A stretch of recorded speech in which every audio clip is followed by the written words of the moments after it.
Thanks, Data, for inviting us to give this talk. And also, we'd like to thank Macy's and giving us the opportunity. I actually joined Macy's 7 months ago. And in my past, I've done consulting. I worked with Ask.com, Yahoo, and all that. And this 7 months has been great a great experience for me. And I get to work world-class, data scientists at Data. And at Macy's, we also have some of the most interesting, customer-centric problems, to really work on. And we have 100 million customers and a lot of very loyal customers. If I go to, parties, talk about the Macy's, everybody is a fan of Macy's. And also, our senior management is very much sold on the idea of being customer-centric. Amazon is online. A lot of others are what we call omni-channel. Doesn't matter you want to buy online. Doesn't matter you want to go to the store. You can even buy online and pick up at the stores or return at stores for those you don't, it doesn't fit you, or exchange anything, any way.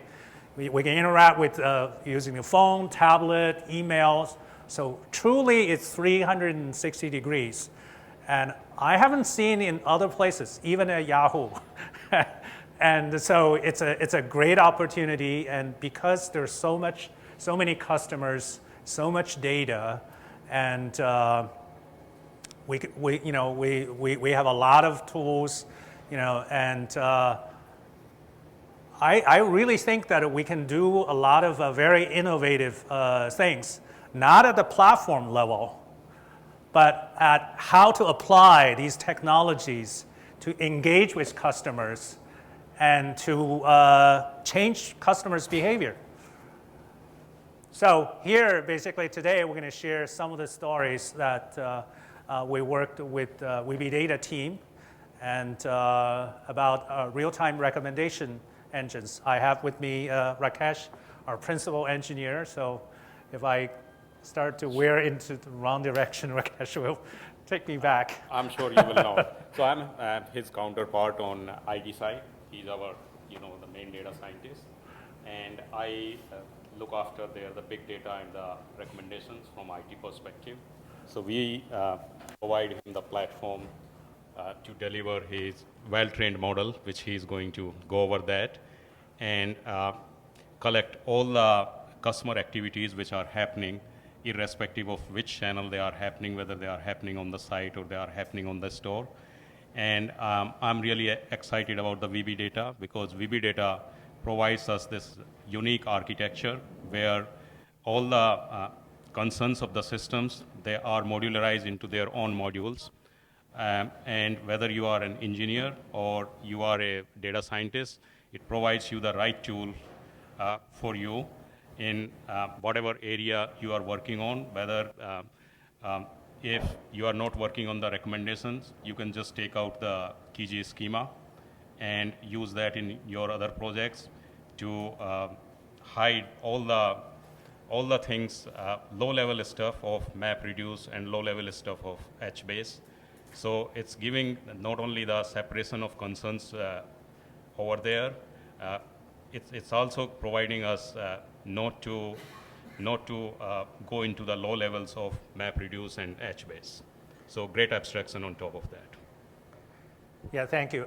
Before I start, I see that I want to tell you, and Macy is hiring, and we have our HR, Eileen, in here. And any of us would also be happy to talk to any of you who are interested. And Macy is using all of this, the latest. I was hesitate to say the bleeding edge because if I say these technologies bleeding edge, maybe by the evening it's not bleeding edge anymore. But we are using HBase, we are using Cassandra, we are using Hadoop, we are using Storm, we are using Flume, we are using Kafka.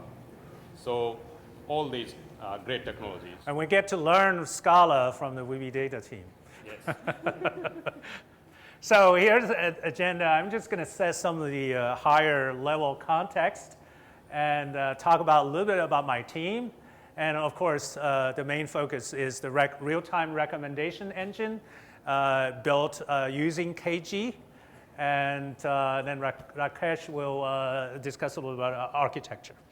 So I think these we all know. And basically, many companies, I would say even 20, 30 years ago, realized the value of data. So that they collect a lot of data, transaction data, demographic data, they even append data from data bureaus and all that. And then they try to analyze them, and then they generate all these reports.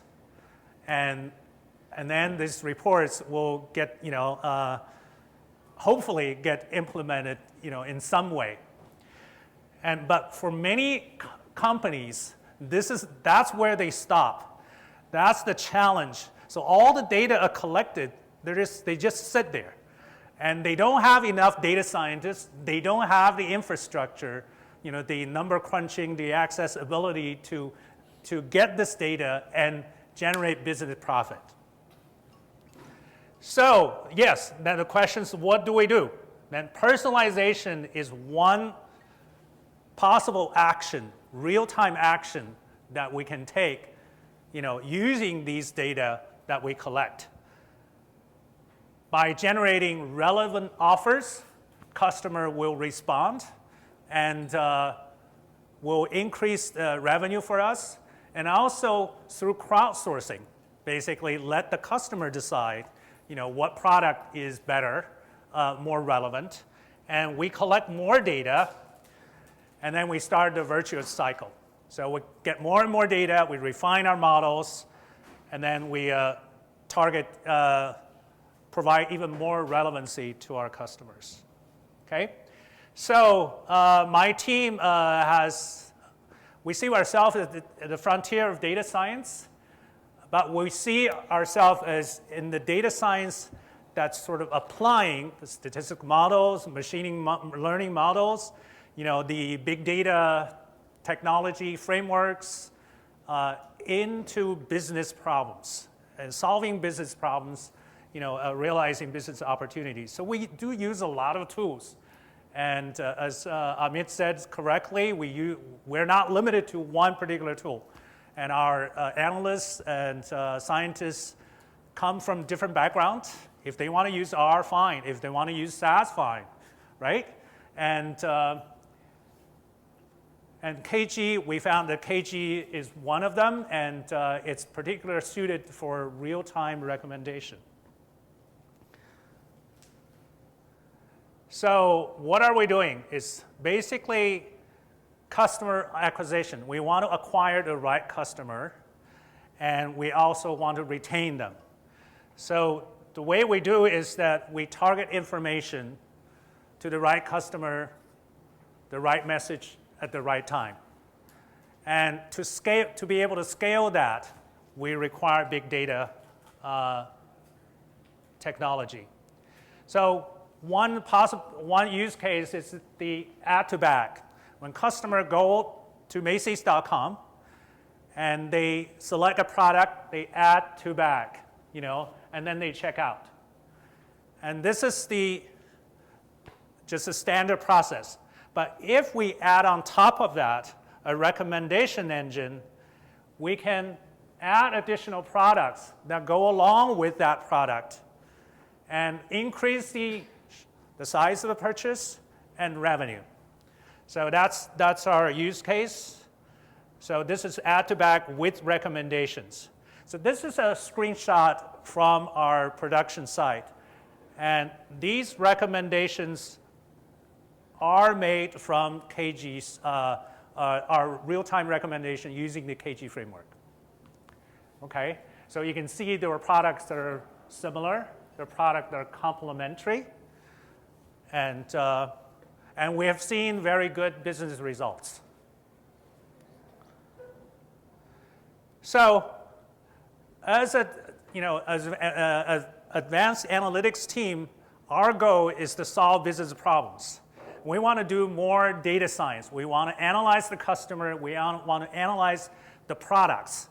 We want to analyze how products can associate it, with customer preference and all that, and how Macy's can optimize in business using that data. We don't want to write a lot of code and to build that infrastructure, the data plumbing, what we call, So we see this again. It's a separation of concerns. I think Michael Stack said that very well. And again, this is probably another dimension, and not even HBase and Kiji. Now, HBase, Kiji, and Macy's custom application is also a separation of concerns. We don't want to build those, infrastructure stuff. We want to use those technology to solve our business problems. So, and I went to the Coursera course, Reactive Programming, and then Eric Meyer said one thing, that a good software development framework allows you to write baby code. It stuck with me, and I say, that's exactly what I want. They basically say, you need to hide all the other irrelevant information, right, from the application builders, and that's exactly what we want. So we, data scientists, like writing baby code. We want to do the data jujitsu, right? And using Chinese word, basically, it means that you don't want to do all the, in the hardest way, the most confrontational, but rather utilizing, build on, the technologies that's available and leveraging the open source and also expertise from other teams, and so that we can go to market very quickly. We can set up that iteration, optimize. We can help our executives, to understand customers and data, and that's how we should do. And so KG Hive and KG Express makes the lower level, bits and bytes of HBase and MapReduce much more conveniently accessible to us. And KG schema enforces types, but also preserving flexibility. And KG Hive allows us to do ad hoc queries. KG Express is very good for making models much less verbose. So we can focus on the models, not on the Java boilerplates. And we see KG Express is very expressive, flexible, and with all these suites. And the code can be very concise and efficient, so that we can do more data jujitsu, and instead of just coding all the time. So this is an example. This is like the word count.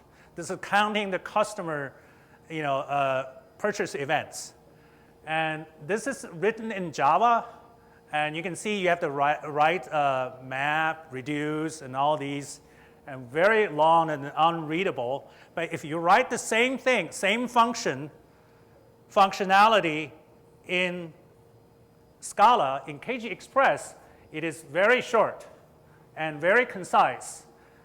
And as you can see that this is actually an inline function that's reading from the KG table the customer data, not only the customer, but also all the time series data. It's iterating through the events and getting the customer data, and then we can filter and count. This is another inline function, and write to the file, and it's done. And we like the conciseness so that we can go here and change things and don't have to worry about all the others. So the key concept, and then I'm sort of learning something and installing immediately, is this data pipe. The data pipes contain a lot of tuples, and you get the customer ID, demographic data, what they buy, all that. And those are in a KG table. Eventually, we'll save in an HBase. And in KG Express, Scala code specifies the transformation between the data pipes. And all you need to is to specify that transformation. See that little code? Those are definitions of, if I have this, what do you want? whether it's adding, aggregating, and all that. So, and then Kiji Express with the scalding and cascading behind it will translate all these into MapReduce jobs and optimized.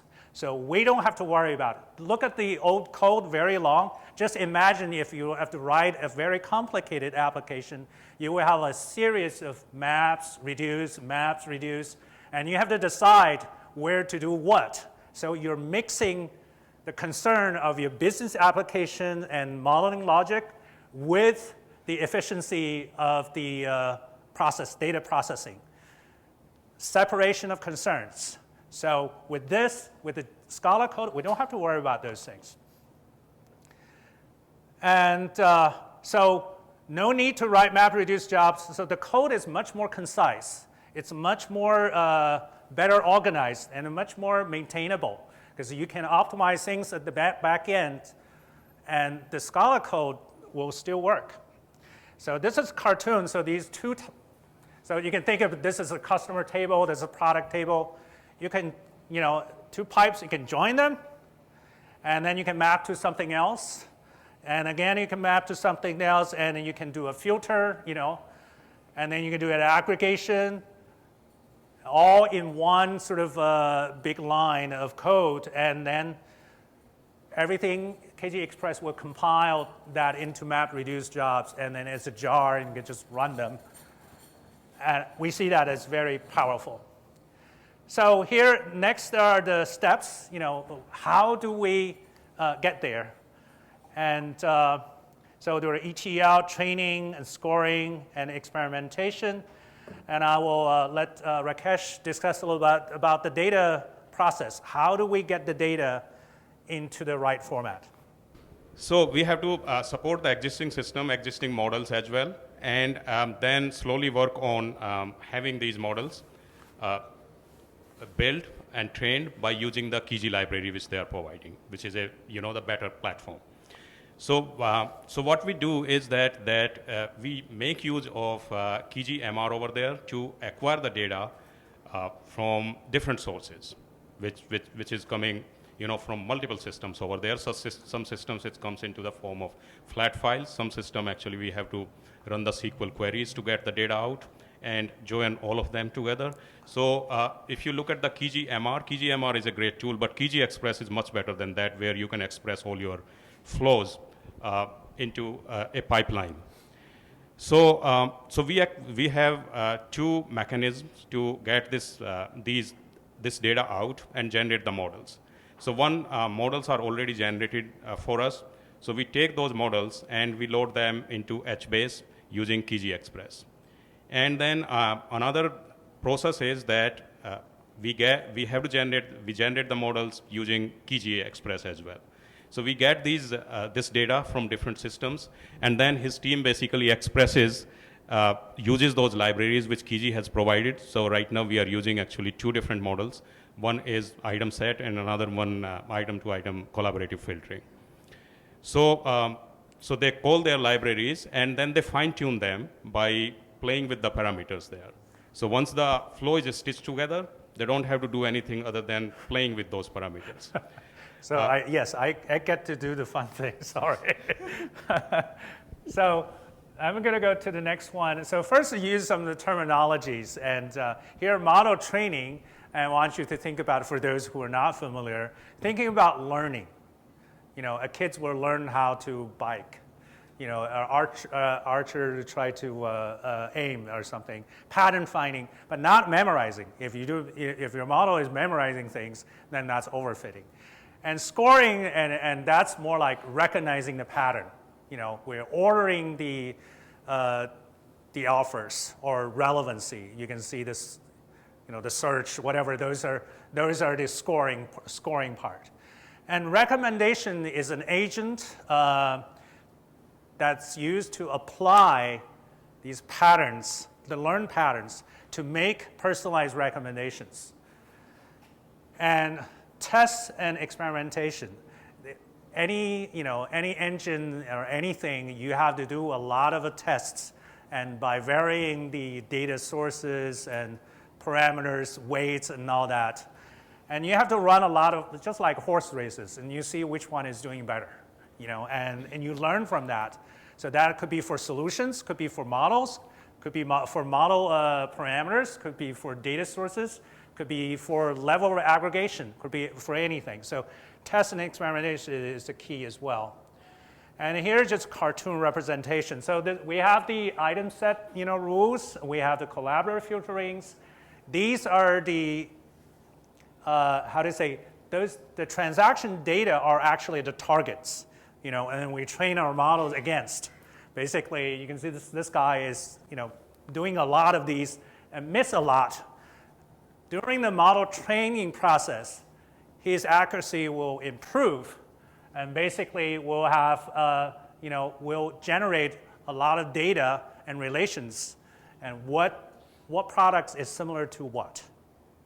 What products tend to be bought by what, that type of things. And then we can add business rules and business logic to make recommendations.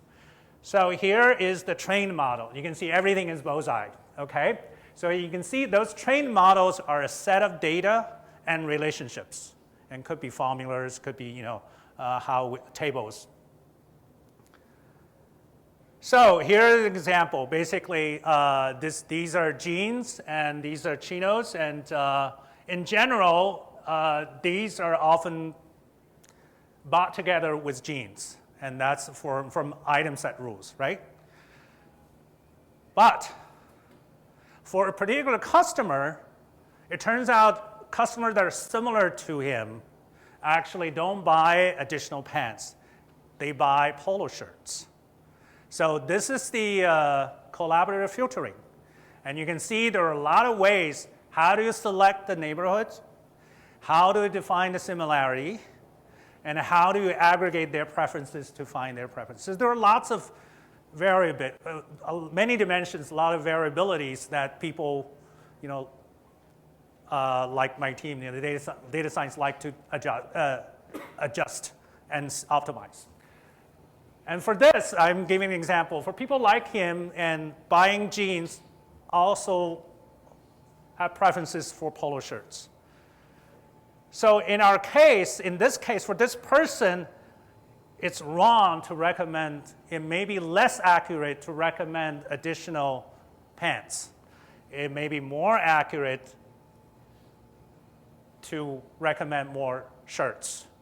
How do we find out it's true or not? Let's do a test. And we split the traffic and do test. And now Rakesh will tell us how these things are implemented. Yeah, so trained model is loaded into HBase. And we have all the customer activities and customer transactional data is also in HBase. We are taking their entity-based model, so everything about a customer is stored into the same table. And what happens when the request is coming in, we have a separate system which does the experimentations. So that system has already decided that this customer is part of this experiment. So when request makes into, actually the Kiji, when request comes into the Kiji request basically already know that which model needs to be used for this customer. And our experimentation system that has the enough tracking built into that to find out the effectiveness of that model, which we use for the customer and figure out how this model is doing versus that model. That's why we have multiple models there. Some model generated using R and some model generated using Kiji Express over there. Want to go to the next one? So this is overall architecture. So if you see all of this over here is offline training. So we get the data from different sources and we get the trained model also. Those models using Kiji MR and Kiji Express, they get loaded into HBase over here. And what they are accessing is not actually shown in this one. They are accessing SDFS, where the files have been put by many different systems. And some data which they are getting coming from SDFS, and some data is coming from other sources also, which we are querying directly when we are generating these models. So finally, trained model goes into HBase. And we have this e-commerce platform where the experimentation system is also part of that. So request basically comes to our systems make here the RESTful request to Kiji REST. Kiji REST figures out what model and what is scorer. So there are even multiple scorers also. You want to use actually some parameter in one scoring. You want to do another scoring using another algorithm over there. So all of that information is coming part of that parameter RESTful request. They are in the parameters. So request comes to Kiji REST. What happens here, it goes to Kiji scoring, and Kiji scoring tries to access information about that customer from the HBase, and there is, that's where that, freshener comes into picture. It triggers the recalculation based on what actually customer has it in its cart, where customer clicked, where customer, even some products which we recommended earlier, customer did not click on them. So we take all of that into account in these scoring functions over there and evaluate the model based on what customer has done in past and what customer is doing right now, and present those results to the e-commerce platform, which actually renders the pages out there. I take it that everything actually finishes in what, in 150 milliseconds? Is that correct? Yeah, it's less than 150 milliseconds.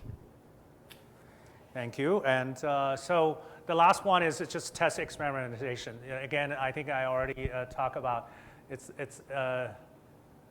we, through using easy scoring, basically we have different versions with different classes, and they can represent different ways of linking the models or business logic together, and we can change things and then try different ways of targeting the customers.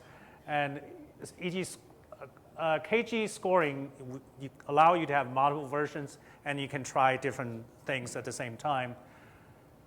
And of course, we also record detailed logs, and they enable us to track the experiment and to find out what being served, what worked, what didn't, and we find patterns, and then we try to iterate and go back to refine our models. And thank you very much. I'd be happy to answer any questions. Thank you.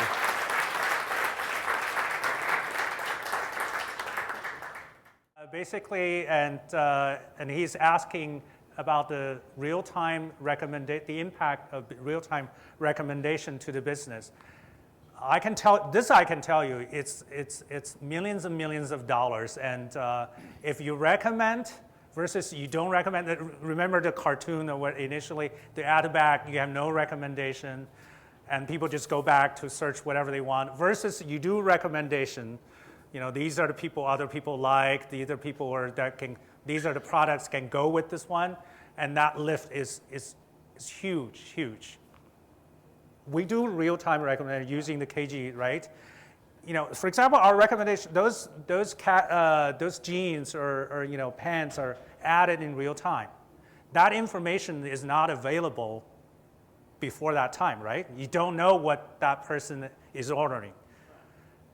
One person could be ordering, other clothes all the time, but this time he or she comes here ordering men's jeans. And here basically we'll in real time decide, what product to present to them. And I think that's crucial. That's like real time military intelligence, right? And if you don't have that intelligence, your intelligence is 3 days old or 2 days old.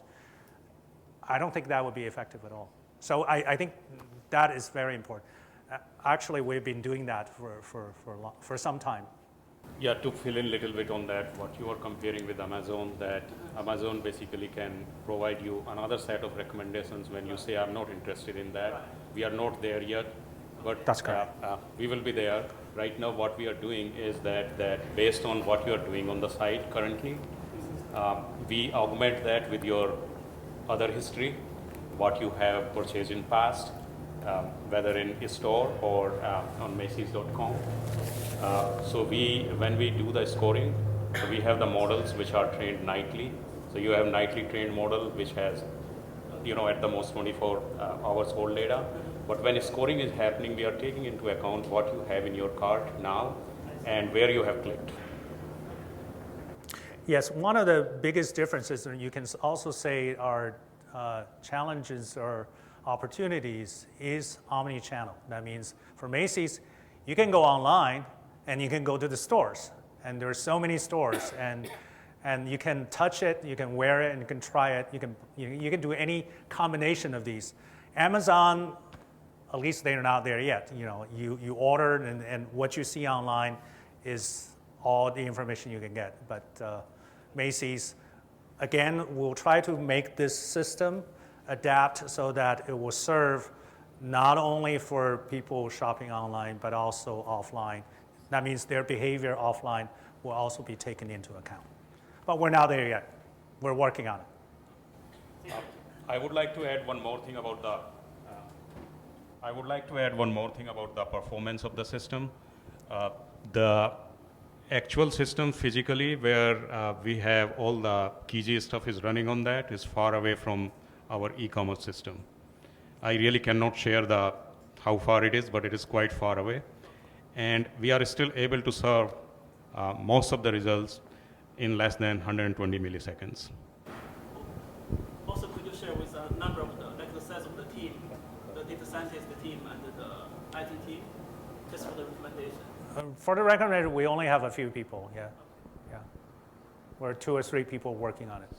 And then the engineering team probably has some more. There are very few people on engineering side, in IT side, and many of them do not come from big data background. So this was a golden opportunity for them to get in this exciting technology stack. And we have a number of VB data engineers. And VB Data has trained them. They have done a wonderful job in training them and getting all of this out. I think it took less than 4 months' time.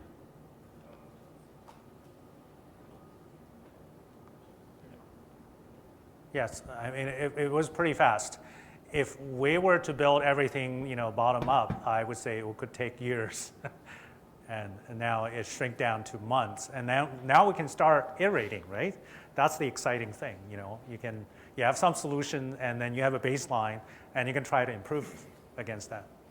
Did you get that? What kind of data are we storing in the database? Thanks.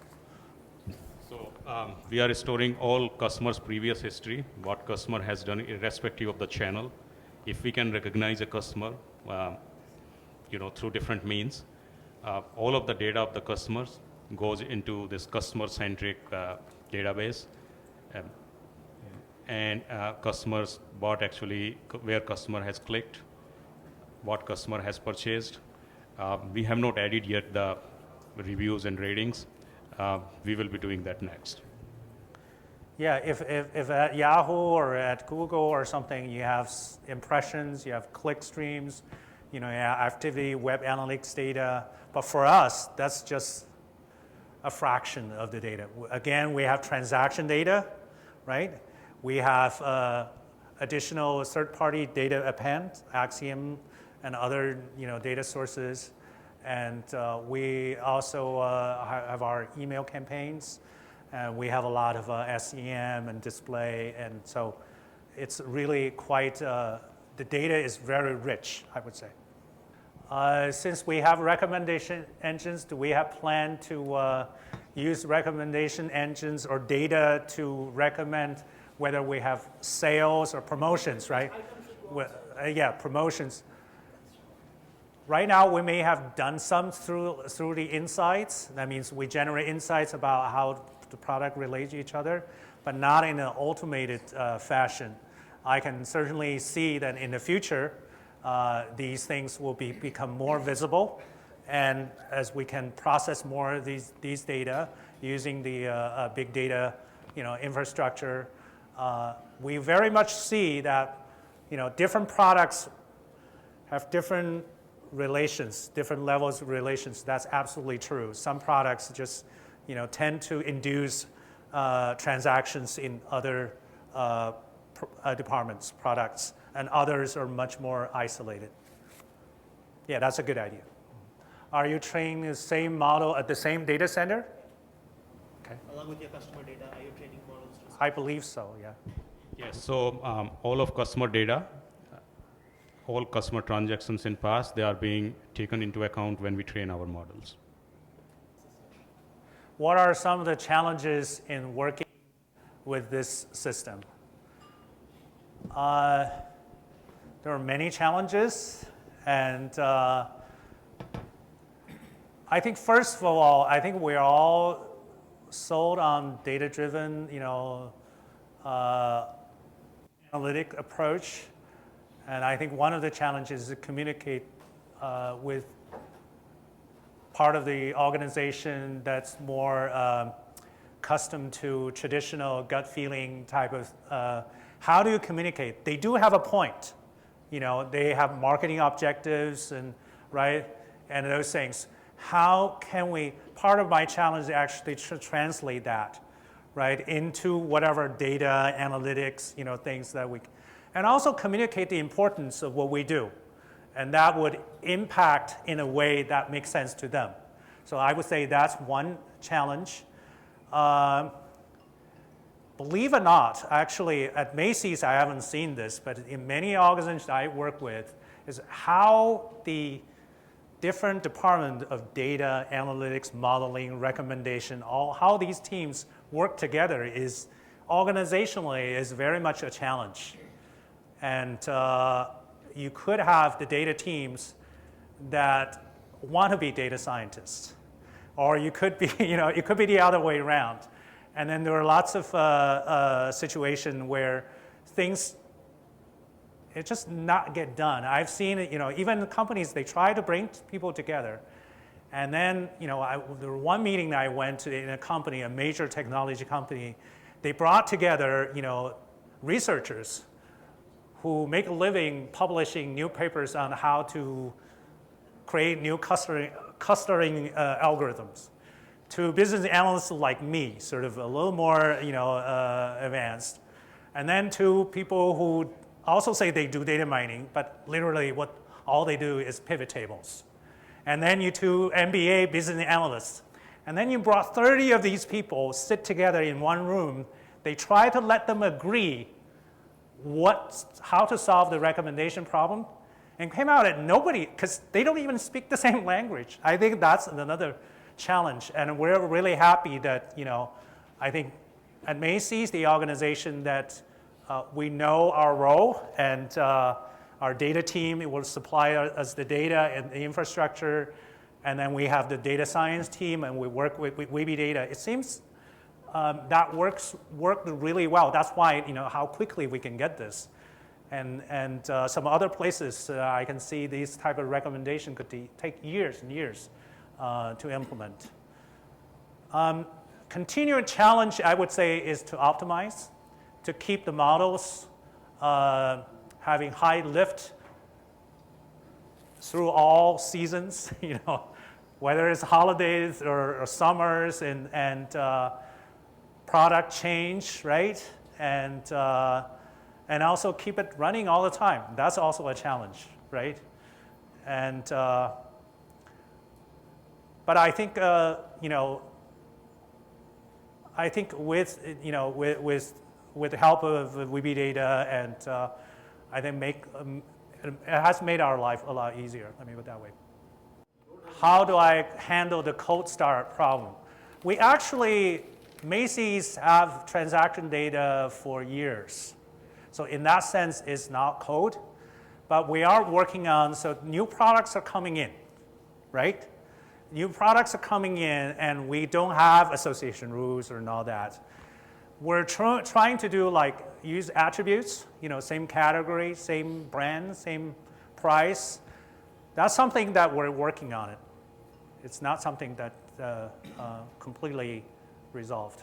But fortunately for most of the products, we already have a lot of data. It also has to do that Macy is a big brand. You just have a lot of crowdsourcing type of information available relative to a small, say, e-commerce company where they may have very little data at the beginning.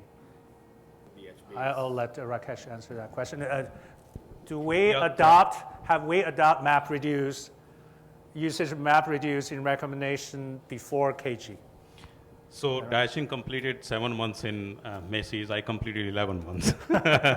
So what was happening before, these two projects, major big data projects kicked off over there. One is this, and another one which we are doing is real-time diagnostic and log management application and systems. There is a big data. There was a big data team even before that. We are expanding now, of course. So the kind of jobs which were being run over there was one of the team which was using that big data infrastructure is Daqing's team, which does this for the data analytics purposes, and others for doing some primitive data analytics on that using Hive. I think Hive was the tool of the choice which was getting used mostly. There was no HBase use. In last 1 year, things have changed dramatically. So we are using HBase, we are using Hive, we are using Stinger, we are using Solar in that whole stack. We are using Storm, we are using Scarling, now Kiji. So all of that is coming together. And we have 4 people in big data team and five people around in recommendation team. And those both teams collaborate among themselves as well as with data analytics team. Yes. Separately, my team, the advanced analytics team, we also use extensively, Hive, streaming MapReduce, and trying to find patterns and do offline analytics.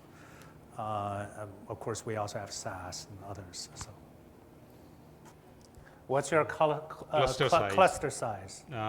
In production, we have more than 50. Just for the recommendation? No, the whole big data cluster is being used by other purposes as well. Kiji is using almost 1/10 of that, probably. We configured the cluster size in order to meet the demand basically, yes. Have we looked at any other architectures in before WebData? Any other products? Any other products? Yeah. I think my recollection is we didn't find any. I think in this area when we started looking at, it's almost year and a half back when initial investigation started. And this was the only viable solution which we found at that time. There were like many library kind of products which were not really the complete product end-to-end, which can give us end-to-end solution over there. They were more like Mahout type of libraries, which you have to write a lot of code around that and a lot of plumbing around them to come up with a recommendation engine. The stack that you picked, was it just the Kiji open source stack, or did you also include the like the experiment framework that you're talking about? No, experimentation framework is our own framework. So if we try to put the experimentation into Kiji, I think we are not separating out concerns properly there, because experimentation is not just for the recommendation. Experimentation is part of our e-commerce platform, because it's being used by many other systems as well. You want to run the experimentation in different systems. Even front end uses the experimentation. Yeah, just to follow up on other competitors. Certainly Google is doing this, so we know these things are possible, but we don't see any others that are specializing in packaging open source software for commercial sites, for retail. We haven't seen any. So I think it's definitely it's doable, and a lot of the founders at WebData came out of Google. I think some of them were doing recommendations at Google. How do I use master data systems? Yes, I think Macy's, if I understand correctly, there's a huge organization. Make sure that those data are collected correctly. We also have marketing, data mart that aggregates various sources. So it's a lot of work, and I would say, earlier I said, Macy is a very mature company from a data analytics perspective. Part of it is that Macy's data are relatively clean and good by the time it gets to us. A lot of people did do a lot of heavy lifting, but so that we can use that. Are there data problems? Absolutely. There are always data problems. Are we able to use that data to do recommendations? Absolutely. How easy was the Kiji framework in terms of troubleshooting issues, or was it hiding too much of the underlying that made it hard to find what the core problem was? I don't think so. Kiji basically provides many tools where you can query how the raw data is looking like. So you really don't want to look at the raw data. Raw data is just the binaries because its whole is Avro records compressed. So if you query the directly HBase, you wouldn't, it wouldn't make sense. So Kiji has actually great tools over that where you can look at the specific cell, how many versions are stored in that. So all of that is there. So whatever you could do using HBase shell, you could do all of that using Kiji shell. And then on top of that, every recommendations which is being served, we log. Kiji provides the tools around that why customer was recommended this, what was the reasoning behind that. So if we have to do some insight in that why something was recommended to a customer, we can look at that. And then based on that, many times we fine tune our parameters too. Thank you very much. Thanks for the interesting questions. And after the session, you're welcome to talk to us and also our HR if you're interested. Thank you very much. Thank you. Thanks.